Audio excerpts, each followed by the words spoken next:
Hello, this is Iain Lee. Thank you for watching this video. Don't forget that you can join me and Katherine Boyle live, as my cat's fighting, weeknights from 9 p.m. UK time on the only phone-in show on Twitch. Go to twitch.tv/Iain Lee. It's free to watch and join in. twitch.tv/Iain Lee.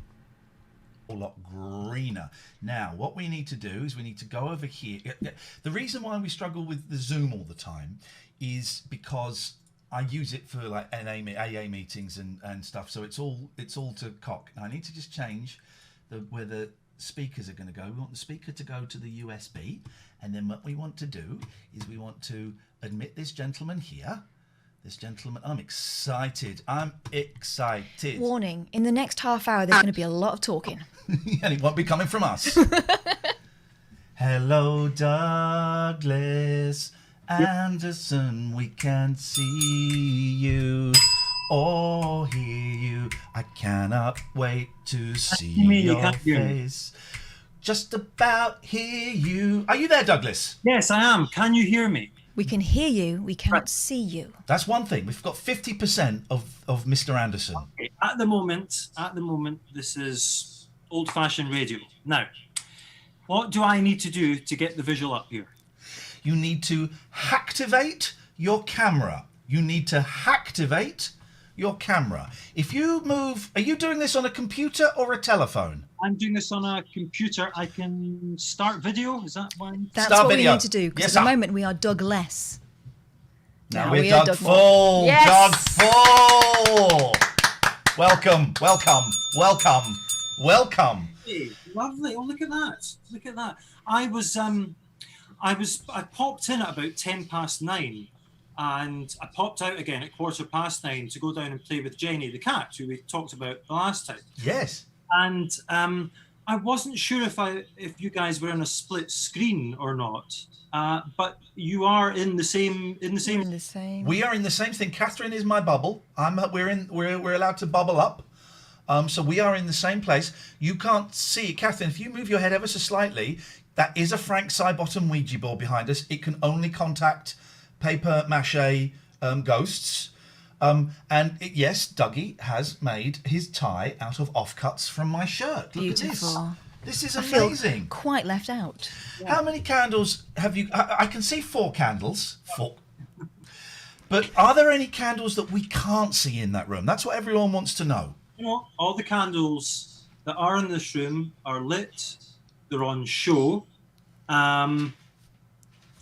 What's about? See this candle there? Yes, sir. The Yes. one balancing on your finger. Yeah, that is that is the light that burns since Brian Jones died, I guess, because right above that, these are the stones on Primrose Hill at about 5-6 o'clock in the morning in about late-ish 1966, when Gerard Mankiewicz pulled them out of club, said, let's go somewhere, let's do a photo shoot.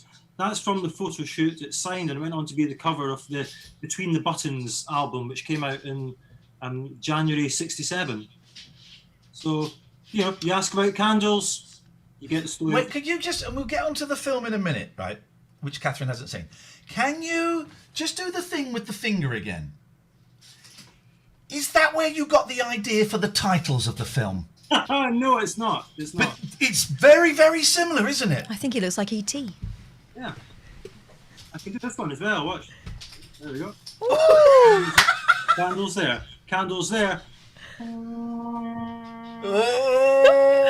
He's good at that. How do you do that? Because I can't even, looking at the camera, I can't even sweep my hair back the right way of the parting without getting confused. And yet you're balancing candles like nobody's business. Boils down to that thing of where the genius happens and where your comfort zone is are two different places. Yeah. I've immediately jumped on. I've got out of the comfort zone by working the video, and then I'm started pointing at things, don't really know what I'm doing, but it's exciting. People seem to be into it. And so... Very happening. Very modern. RPDM moment. This is living. How are you finding... Now, how long have you had the cat? By the way, for those who don't know, this is Dougie, Douglas Anderson, TV presenter, author, filmmaker. He's got a new film coming out, and we're going to show a little clip of it. I watched it today, and it's Oh, it's just really beautiful, and it's what it's about. Well, let's talk about it. It's about one of my favourite things. Always, and I haven't done it for a while, but I went through a thing a few years ago of going through London and looking up. It's called looking up, and looking up. That's where the action is. Yeah, That's where the action is. And people rarely do it. You can walk down the street day after day and never do it. Yeah, and he's made a lovely. Oh, good. I'm this glad. This guy has made a beautiful film about it. I don't know if the clip that you've got will make sense without the context, but just to give you a bit of context, I got the original idea when I was back in Edinburgh early last year, I think. And I was looking at this beautiful stone masonry on the top of this church. And then I was looking at everyone in buses walking along, just not taking it in at all. And I had this beautiful kind of mindful moment. And I just started thinking about how we don't really look up anymore. And I guess the film it's quite a mindful film, I guess, but it's not a film about mindfulness. Let's make that very clear. Not that there's anything wrong with making a film about mindfulness, but there is a distinction. A distinction between mindful films and films about mindfulness. There's a distinction between cameras here or candles here, candles there. These are different things in different positions in different places. Anyway, so you might remember the last short film I did, maybe about 3-4 years ago now, and it was based on the James Mason film, The London Nobody Knows. Yes. And that played out the BFI and all that. I said last year, I was like, I need to do another film. Wasn't really too sure what to do a film about. And I thought, I've done comedy, done documentary, did the 3-minute chat show, which completely opened up a brand new realm of the chat show format, which I was so excited about. And everyone involved in film were so excited about, and was met with literally no excitement from the industry that I was attempting. People were scared. People were scared of it, Dougie. It was too new for them. They just couldn't comprehend. So for this one, I thought I just want to do something different, and I didn't know what it was. And the good lady, Mrs. Anderson, said, "Just wait. Don't think about getting an idea. Something will come to you at some point," and it did. Because sometimes when we stop thinking, we've all been there, we're all artistic. When you're trying to find an idea, think about something, you just don't bloody know what it is. And then you stop thinking for a while and it pops in. So that's what that was, in essence, the genesis. And I've got to say, it was a little bit problematic in the days of COVID, trying to get there filming at times, when people are sort of pointing and saying, "You're not 2 meters from this." So when did you film this then? This isn't filmed. I thought this was pre-COVID. It was pre and during. It started kind of the tail end of last year, and then again in late winter, early spring, and then the whole COVID thing happened, and obviously everything shut down. Started doing editing and all that kind of stuff to it, and then managed to get out again when things kind of loosened up a bit. I must say, we are doing a sound mix next week, the whole 5.1 stereo mix. And the week after that is the final colouring and grade. So it's not quite finished, but it's... Oh, it looked stunning. Can I tell you my favourite... I've seen it once, I want to watch it again. But the thing that really stuck with me the most in my initial watch, the train... clippity clap bit, because it took me a little while. I was going, well, that sounds very rhythmic for a train, but it seems to fit. It took me a while to work out it was the soundtrack, and it wasn't actually the train. And then every time you just caught a little glimpse of the train, you just get a little hint of the clippity clap. I loved it. You've always really been my target audience, and it's a shame there's only one of you. And I mean, I'd love Katherine to see it. I mean, it's a shame. I thought I did text you to say, send it to Katherine so she can... He did. Now, he sent it to me on the day of my daughter's birthday.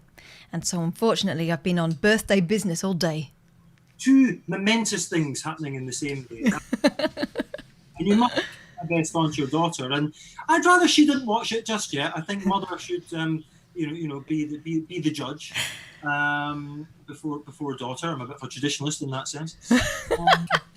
I'm going to give it a watch tomorrow, Dougie. I always give my stuff to Jane Birkin before I do to Charlotte Gainsbourg. You know. You would. Shall we play the little clip of it? Is there anything you would like to this does feel like I'm Letterman, you're Leno. Oh, you could be Paul Schaefer. Just where's your keyboards? I've got to say, the whole Schaefer thing. Yeah. Maybe is this to a British audience? Just a bit odd. He's kind of there, I dive, and all that. It's a bit. I mean, you guys are more. I remember watching. You remember when David Letterman, about 1992, did a week of shows over in the UK? Yes. And me and my friend Simon had been. Let's just say we'd been on a magical mystery tour that day. And to get into the Beatles theme, and we were watching one of those episodes, and it occurred to us, obviously, that Letterman was Satan. Okay. And that Schaefer was Mephistopheles. Okay, one of the demons. Yeah, like his assistant, and like because Letterman's actually quite. I mean, he's brilliant, but he's actually quite cold and condescending, and Schaefer's this like. Yes, master. Yes, master. Yeah, it's an odd one, isn't it? I caught myself thinking last week, I wonder what happened to Michael Essany.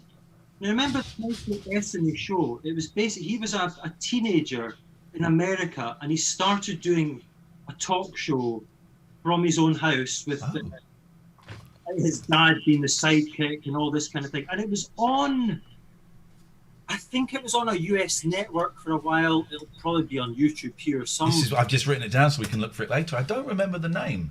And on the same week, I started thinking about the Chris Isaak show. Oh, with the mermaid in the fish tank. What? I never saw any of it at the time, and I popped on because it was never shown here. Unlike Larry Sanders, Seinfeld, whatever. It was shown over here because I used to watch it it was on like 2:00 in the morning, I think, or something. It was very obscure. Yeah. But it was a kind of Chris Isaak playing a version of himself, wasn't it? I think. Yes, he was Chris Isaak, and there was a talking mermaid in a fish tank in a club. I think he might have solved crimes, but I'm not totally sure if he did. All right, okay. But I was last on talking about or extolling the greatness of David Lynch. I forgot that he, I think, directed the Wicked Game video. Yes. Yeah. It's a by the by. Going down the tangent, of course, the British equivalent of both of those shows that you mentioned, of course, is the Jack Doherty show, which we really struggled. We tried to find some clips of it a few weeks ago, and there's not really a lot online, unfortunately. That was a big show for Graham Norton, wasn't it? Mm-hmm. He filled in for a week, and then he became Graham Norton.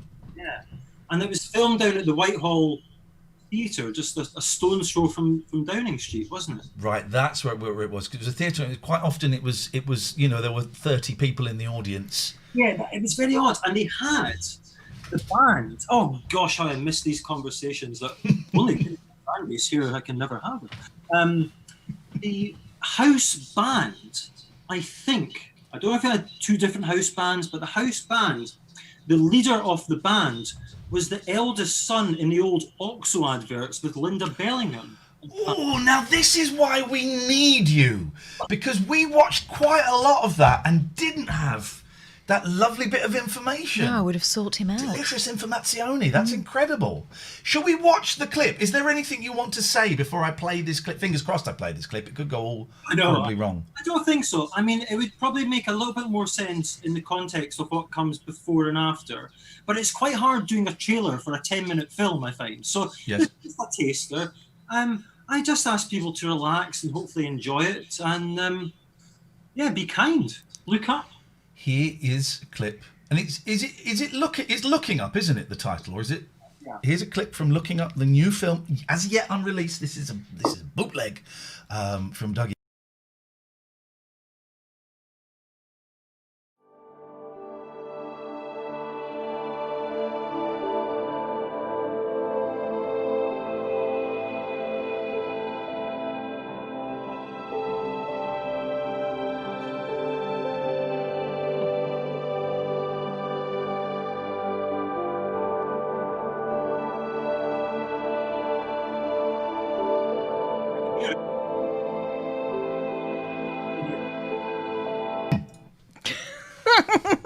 Because there's a delay, you muppets. There's a delay. Of course, there's going to be a delay from when you do it because we're doing that. It's all right. We'll edit that bit out. Could you? Right. I can go back a bit. Do you want me to start on Chris Isaac again? And we can just... We don't need to go back that far. We're going to do it.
It's lovely, isn't it? It's really, really lovely. Yeah. It's really lovely.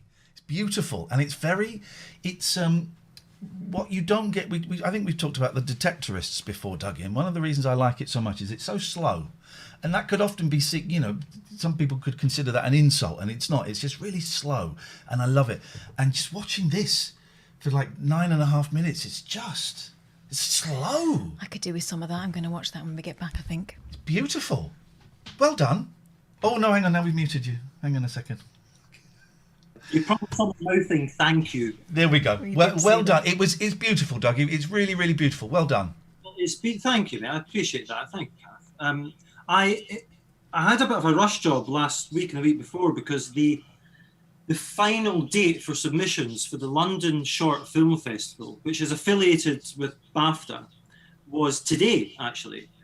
So I had to sort of quickly get everything in a place where it could be submitted along with the requisite info, which has been done. So that felt nice. Find out in September if it's been accepted. Of course, you can go to other film festivals as well, and we'll get it out there because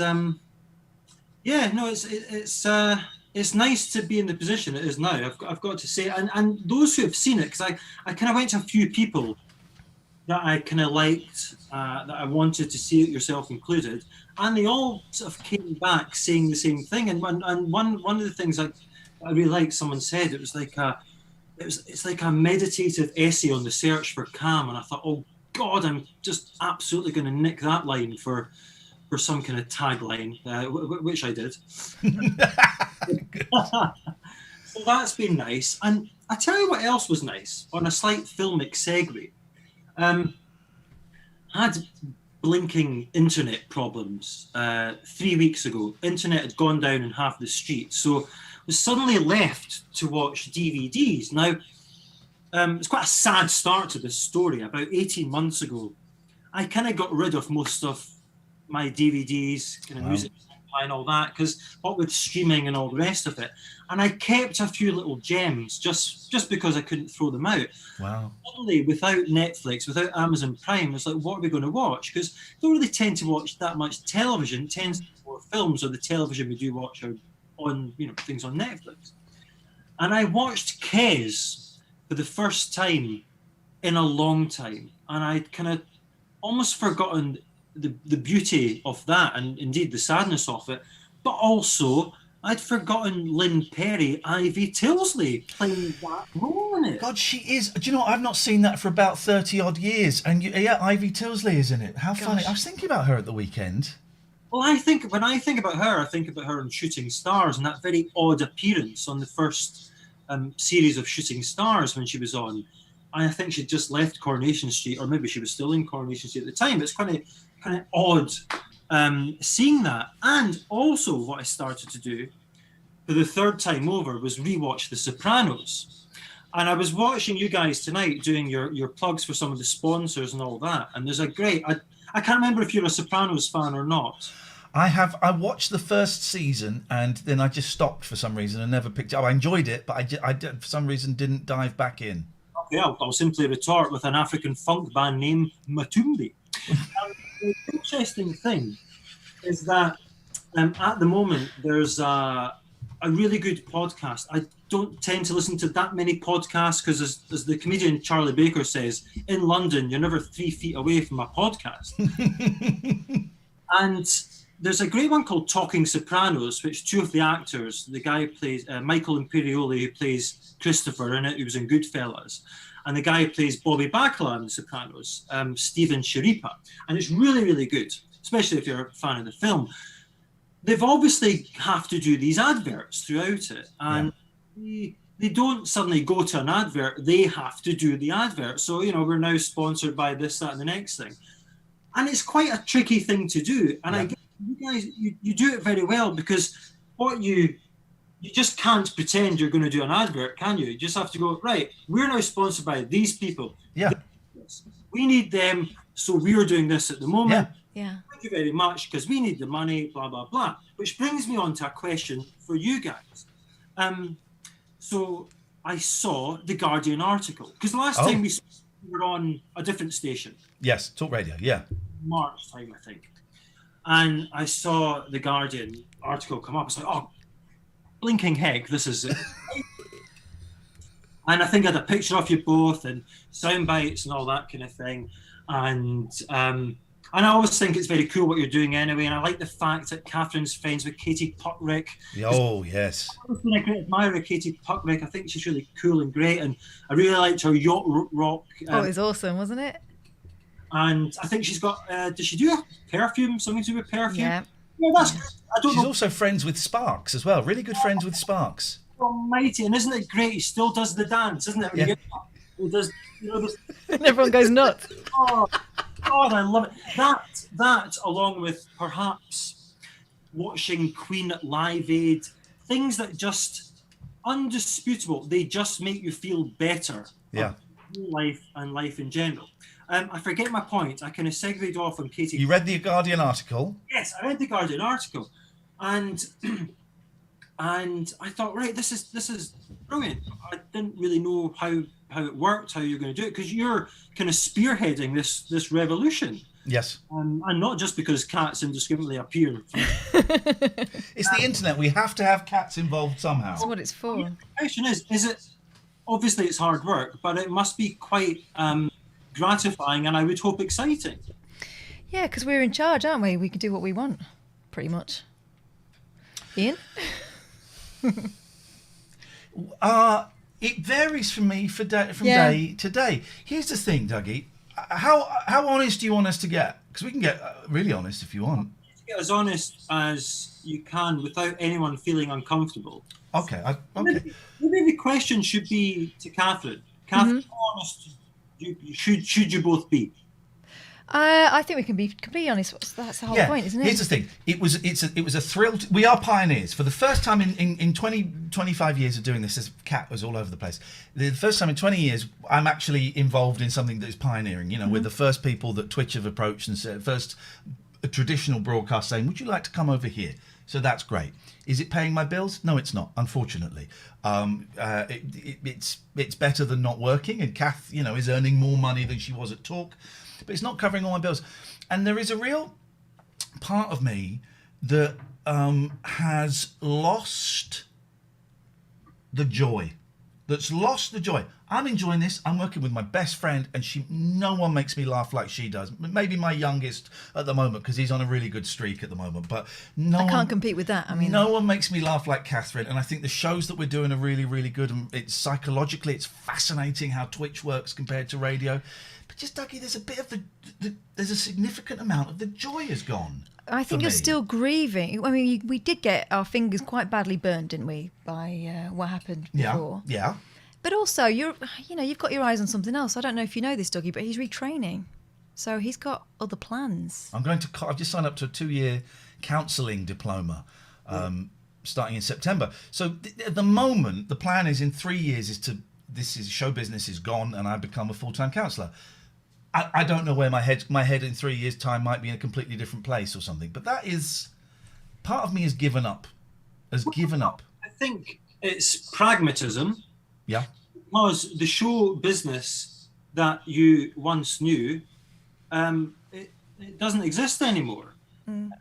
Things do change. It's an easy argument to say a lot of the time they change for the worse, not for the better. But as we've discussed before, it's not a meritocracy.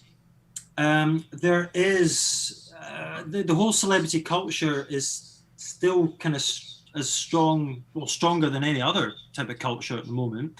I always laugh at something that happened to me, and when I say laugh, get angry and weep. When the numerous times you're told, yes, you'd be perfect. Yeah, of course we want you to do this.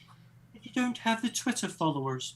And of course, how do you get Twitter followers? You need the gig. And, and it's all a bit odd. But I think with reaching as a counsellor, what you're doing is, I sound like a bloody counsellor now. You're not closing any doors. You're just opening up doors. Yeah.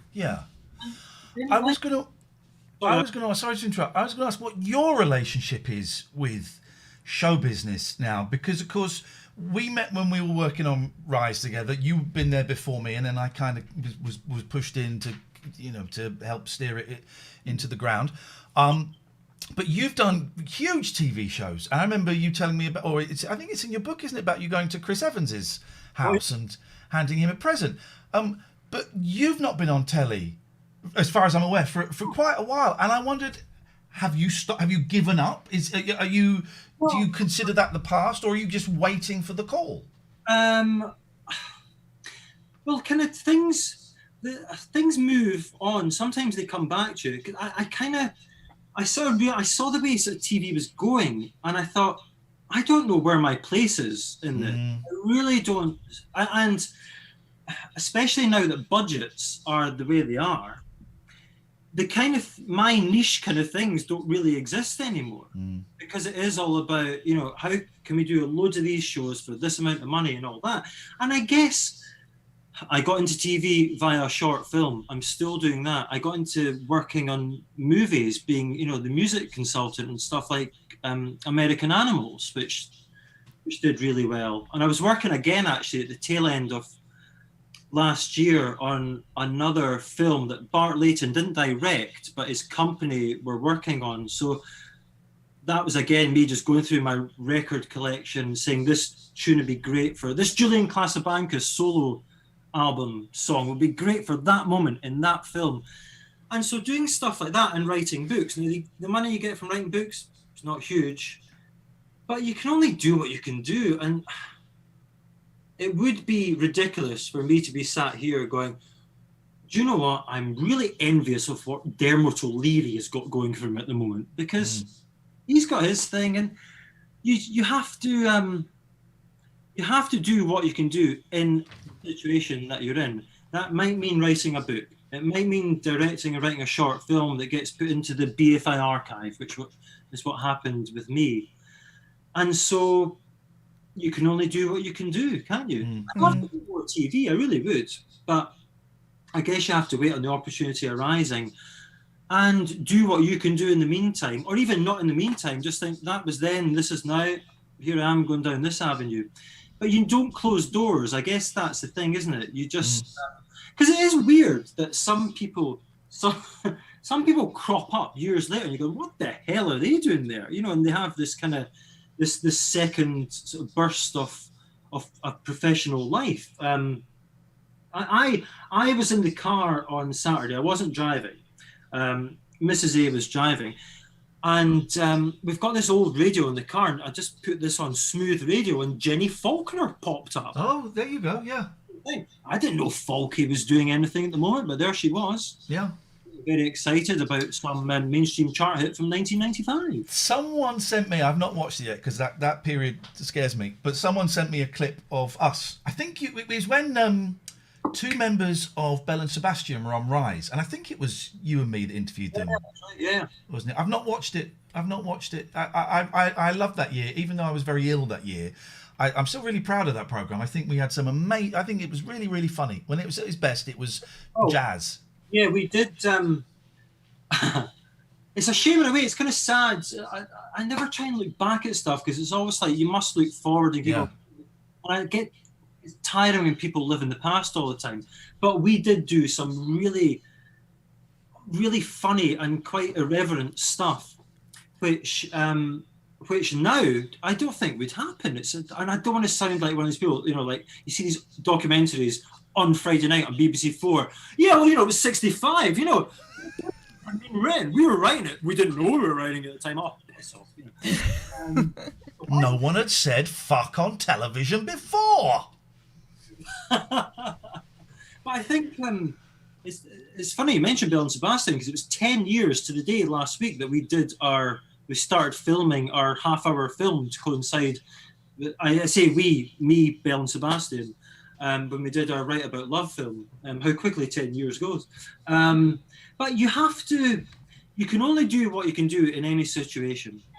I'm really glad I wrote the book Left of the Mainstream. I really am, because I had to write it when I did.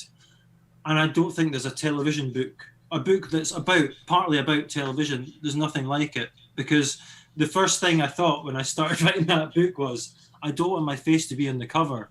I want the cover to be something that you could put in a frame on a wall and people would come in and go, that looks really cool. Yeah. Also did that some modernist cover. But these things, those little things like a cover's important. Those things are still really important to me. Like the logo for Looking Up.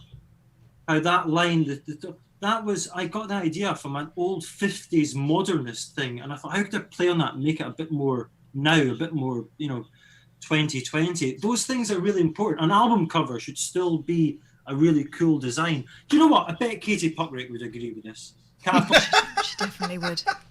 I don't know. I'm very jealous of Catherine's friendship with Katie, but I kind of live it vicariously through you. I think it's the coolest. She's every bit as cool as you would think, but also kind of nuts in a delightful way. Yeah. You think that. I grew up looking at her thinking, I wish one day I could be as cool as Katie Puckrick, but no one is, right? But at the same time, she's she's a very human person. Stuff happens to her. She falls over. She, forgets to do her dress up and stuff. That stuff happens.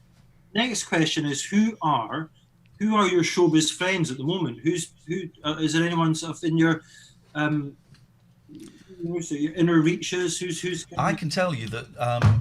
Jesus. Hey, the cats are kicking off tonight. I got 4 cats now, Dougie, so it gets a little bit hectic here at night. I can tell. Was it last night or Saturday night? Last night, wasn't it? Last night I had a 2-hour Zoom chat with Matt Lucas, who got in touch and said, "Do you want to have a chat?" And I was like, "Yeah, sure." And we had a lovely chat about everything, and he said some very, very nice things about me that I struggled to hear. So Matt Lucas, that's good. That's strong. That's strong. Longer response than I was fishing for, but thank you. Katherine? We're not quite friends yet, but we're in each other's orbit, and I think we're going to end up working together. Rose McGowan, the American actress and campaigner. Yeah. She's incredible. And we've been exchanging WhatsApp messages for secret reasons. But yeah, she's incredible. So those are our names in celebrity poker. Dougie, show us your hand. Well, I'm one of these idiots who placed art over celebrity and thought, I shan't try and cultivate friendships with famous people just for the sake of it. I'll go and write the books, make the films, and make the mixes and podcasts. And where's it got me? Son's famous friends. Although I still look back fondly to about 3 years ago when I had a 48-hour bromance with Shia Labeouf. Oh. At the Cannes 48 hours. Oh, fantastic. The Cannes Film Festival. And I was there because my wife worked on American Honey, the Andrea Arnold film. He was additional editor on it, and he's the protagonist in the film. And the night before, is this Honey Boy or no, American Honey? Okay, because I watched his film Honey Boy the other day. That's based on his childhood. His childhood and his. It's incredible. Anyway, sorry, carry on. I put it on my watch list yesterday, actually, so I'm going to watch it. So American Honey is the Andrea Arnold film. And it has a cast of a lot of, teenagers from Middle America who were all sort of flown over for the premiere of the film. And everyone went out to have drinks in this pub in Cannes, and he was there with his cap down and trying to be incognito. And I was just there having a good time, and I thought, I find him a really interesting actor because he's like an actor that doesn't really exist anymore. He's a bit dangerous, and he does things and he says things. He's a bit like a sort of Dennis Hopper type, as in Dennis Hopper in the 60s. You know. My phone is going off. I'm just going to switch. I thought it was Dougie. I was being me. really. Oh. No, it was me. I'm really sorry. It's really sorry. Sorry, I do apologise. No, absolutely. Just don't let it happen again. Well, no. Okay, in that case, I will tell you those tweets, those messages, those WhatsApps were from magician Pete Heat saying he's really enjoying hearing you talk. Oh, that's lovely. That's like, thank you. I'm going to look into this camera here. Thank you, Pete. And so anyway, I just started chatting away with Shia LaBeouf because I was just there supporting my wife and supporting the film and having a good time. And we had a lovely chat. And then he got a bit serious for a second. And he says, Douglas, man, you got a great energy, man. And that was it. That was us in this special bubble. Wow. I wasn't trying to impress him. I ended up having these lovely chats about film. Because at the time, he was filming Borg McEnroe, which I don't know if you've seen, when he plays John McEnroe. I didn't know. I've not even heard of this, no. Yeah, Borg McEnroe. It's worth watching. And then we had the next night was the premiere. We sort of hung about and just had nice chats about film and music and things like that. And it was cool. Then he flew back to Sweden, where he was filming Borg McEnroe, and I flew back to London, England, where I was living at the time, and still living now. Okay. And just have fond memories of Shia. And he's gone through a hard time, but yeah, we had 48 hours that I wouldn't change for the world. Oh, beautiful. Oh, I love hearing you talk so much, Dougie. It's so nice to see you. What are you drinking in there? Cup of tea? Watty. Okay. Is everything all right? You sound as upbeat as you can be during a global pandemic. Is everything all right? Yeah, well, it's been difficult as it has for everyone. It's been difficult due to family illness as well. Things because all those kind of things don't stop, do they? It's a pandemic, but these other worrying things are still going on. I kind of just, I just got on. I was making this series of mixes for Mixcloud, 7 Floors Up. So I just did more of them. Got the film into shape for the film festivals. Read like I'm a big reader anyway, but just read and tried to cultivate the mind. Can I tell you what I'm reading at the moment? Just because Please. I had to get the book from America. It's impossible to get in the UK. Now, everybody's talking. We all know Nielsen had a huge worldwide hit with it, don't we? Yeah. Of course, used in the film. But what loads of people, I guess, don't know, and I'm not including you guys in this, is that Nielsen didn't write it. The great Fred Neil did, one of the greatest ever singer-songwriters, and a very elusive guy, and a person who kind of shunned show business in a way, but made this great art. Maybe that's why I've got so much empathy with him. So I think a book came out this year about the great Fred Neil. Oh, wow. Yes. The life, music, and mystery of Fred Neil. And I couldn't get it for love nor money in the UK. Eventually had to get it shipped in from America. He wrote Dolphins, of course, maybe his second most famous song, The Dolphins. And here's the thing that I'll say to anyone that's listening tonight. If you're just in the mood to listen to a work of musical genius and you haven't heard Fred Neil's The Dolphins, or you have, but you haven't heard it for some time, make that your listening when you go to bed tonight or when you walk into work tomorrow, because it's special and he's special. And I'm just having the best time reading this book. I heard, thanks to my Spotify playlist, which every Monday Spotify make a playlist for me. Some weeks not very good. This week, oh my God, it's thrown you a few beauties as well, isn't it? Awesome. Are you aware of Nick Gary? The Nightmare of J.B. Stanislas. Yes. Of course I am. It's the greatest. I forgot who I'm talking to. Popped up. I've got. Can I pop in with another? Go for it. Right. So a good friend of mine, Douglas T. Stewart from the BMX Bandits, Scottish indie royalty, has produced some of Nick Gary's songs over the past few years. And I went to see Nick Gary play a tiny show at the Heavenly Social in, just off Great Portland Street in London. Yes. Him and a guitar playing some of his newer stuff, which is amazing. And stuff from The Nightmare of J.B. Stanislas. And at one stage, I'm absolutely not the kind of person that shouts out at comedy clubs, at gigs, or anything like that. I'm just there for the, just sitting in the background. And he said, "Any requests?" Oh, hello. And I just shouted, "I'd love to hear The Wanderer." You know The Wanderer of the aforementioned album? "Let me be the wanderer, I know I have to be." Oh, God, it's beautiful. The whole album is amazing. Wheel of Fortune is the one for me. Little Bird. Aye. It's a strange album in the sense that for about a 3-month period in 1969, Baroque pop was going to be the next thing, because folk rock had happened, country rock, and now Baroque pop. This is the thing. It's going to be strings, lush strings, harpsichords. Yeah, and it just sort of didn't happen. And then kind of hard rock came in, didn't it? It's Led Zeppelin's first album, and then Black Sabbath and all this kind of stuff. It just didn't happen. So, yeah, Nick Gary is, oh God, But I hadn't heard of him until he popped up in a Spotify playlist, and it was like, this is incredible.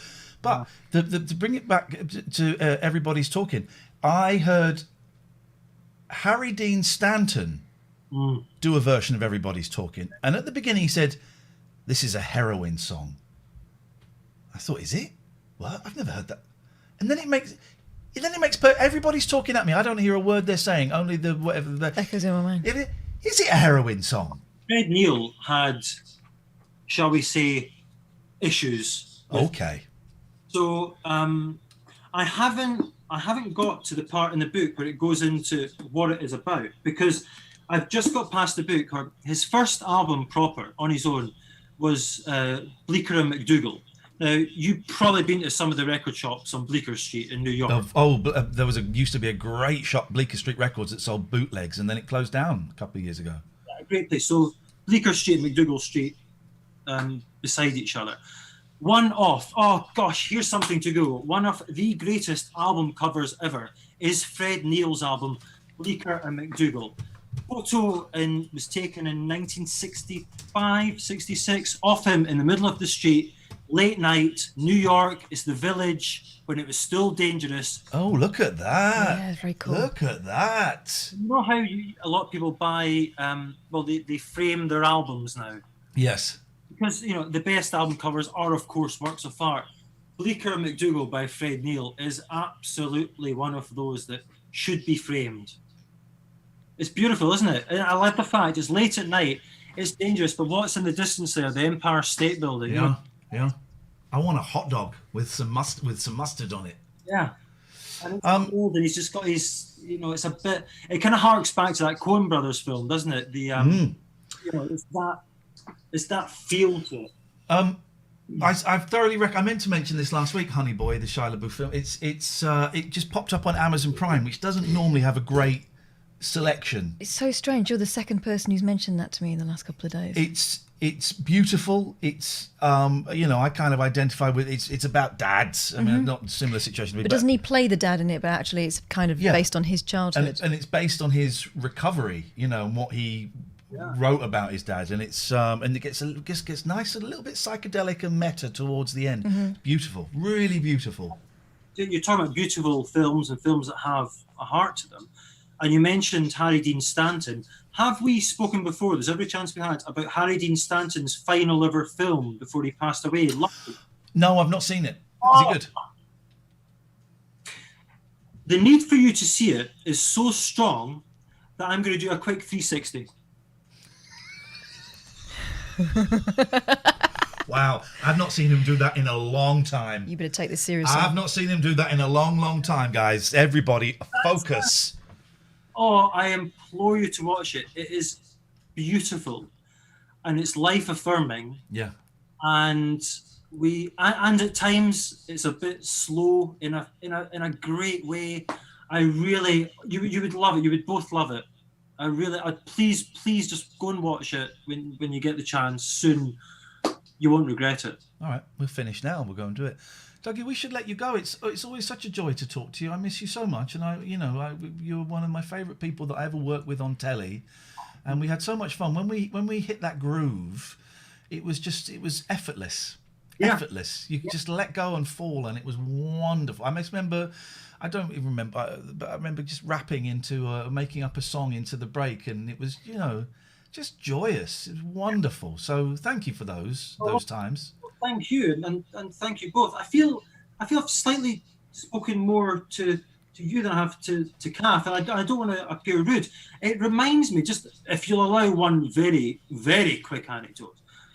I once interviewed Michael Caine along with Dylan Moran for a film they were in called, I think, The Actors was the film, and it was really disconcerting because you've got Michael Caine and Dylan Moran, and you want to sort of speak to them both, but I'm not equating Caine and Moran to you both. Let me say that. But Michael Caine had more of an effect on my life at that point because of Zulu, the Ipcris File, Italian Job, and Get Carter, The Man Who Would Be King, et al. I was a bit of a fan of Black Books at the time, but more and more Dylan did. So it was very odd. It was a very odd interview to do. Again, not that important in present day, but just thought I'd pepper. Sorry, Dougie. The cat's just jumped on my lap and let one go. Oh, that's very rude. On that bombshell, we have to end on that. We have to. Dougie, now what are you on Twitter these days? At Douglas Chats. At Douglas Chats. Boy, does he, and we're glad of it. If your other films, are they up? Are they around? Can people see them? They are on MrDouglasanderson.com, the link of which is on my Twitter profile. Okay. You've got another stuff as well that I've just seen, like the Belle and Sebastian film, and a lot of other nice things, and music mixes and links to books and all that. It's all there. A rarity. We got an actual genuine Ock there. There we go. Sure. You don't hear it very often these days, and I love it. So nice to talk to you. Love to the family. Love to the cat. Thanks, Dougie. Lovely to speak to you both. I miss you. I will come on again when invited to chat more, and love to Katie Pubrick. I'll pass that on. There we go. Now we get to them. Now we get to them. See you later, Dougie. Take care. Bye, Dougie. Bye. What a nice guy. He's so nice. Man. He's entertaining. It's nice to be the one that gets entertained for once, isn't it? Oh, I got two cats on me and one's got claws. And he doesn't retract his claws, does he? Georgie boy. This is Georgie boy. This is George. And his sister Patty. Oh, there we go. Patty. His sister Patty is on my lap.